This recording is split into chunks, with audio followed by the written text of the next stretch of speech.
আসসালামু আলাইকুম। সবার একটি জেনারেল কোশ্চেন, আমরা এত পরিমাণ ডায়েট করছি তারপরও কেন ফ্যাট কমছে না?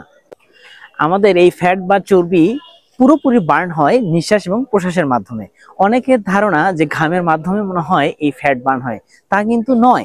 আমাদের এই চর্বি বা ফ্যাটগুলো বডিতে টিজি ফর্ম হয়ে জমা থাকে, আর আমরা যখন প্রশ্বাসের মাধ্যমে অক্সিজেন গ্রহণ করি, এই অক্সিজেন এই টিজি এর সাথে রিয়্যাক্ট করে, এর ফলে আমাদের হাইড্রোজেন, কার্বন ডাই অক্সাইড এবং পানি তৈরি করে থাকে।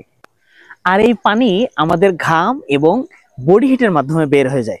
আর বাকি যে কার্বন ডাই অক্সাইড, এটি আমাদের নিঃশ্বাসের মাধ্যমে বের হয়ে যায়। আর এই কার্বন ডাই অক্সাইড যে আমরা নিঃশ্বাসের মাধ্যমে বের করে দিচ্ছি, এটাই হচ্ছে আমাদের ফ্যাট।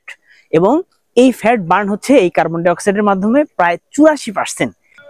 আর 10% চর্বি বার্ন হয় আমাদের ইউরিনের মাধ্যমে, আর বাকি 6% চর্বি বার্ন হয় আমাদের ঘামের মাধ্যমে। তাহলে আমাদের এমন কিছু ফিজিক্যাল অ্যাক্টিভিটি করতে হবে যাতে করে আমাদের দম নিতে বেশি হয় এবং এর ফলে আমাদের ফ্যাট বার্ন বেশি হবে। এর পাশাপাশি আরেকটি কনসার্ন বিষয় হচ্ছে, আপনাকে ফ্যাট লস করতে হবে কম খেয়ে। সাপোজ আপনি যদি 500 কিলো ক্যালোরি ফ্যাট বার্ন করে পরবর্তীতে আবার 600 কিলো ক্যালোরি খেয়ে ফেলেন, তাহলে আপনার 100 কিলো ক্যালোরি গেইন করলো। সো এই বিষয়ে আপনাকে খেয়াল রাখতে হবে।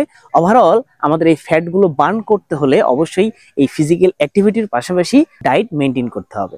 সবাই ভালো থাকি, সুস্থ থাকি। Thank you so much.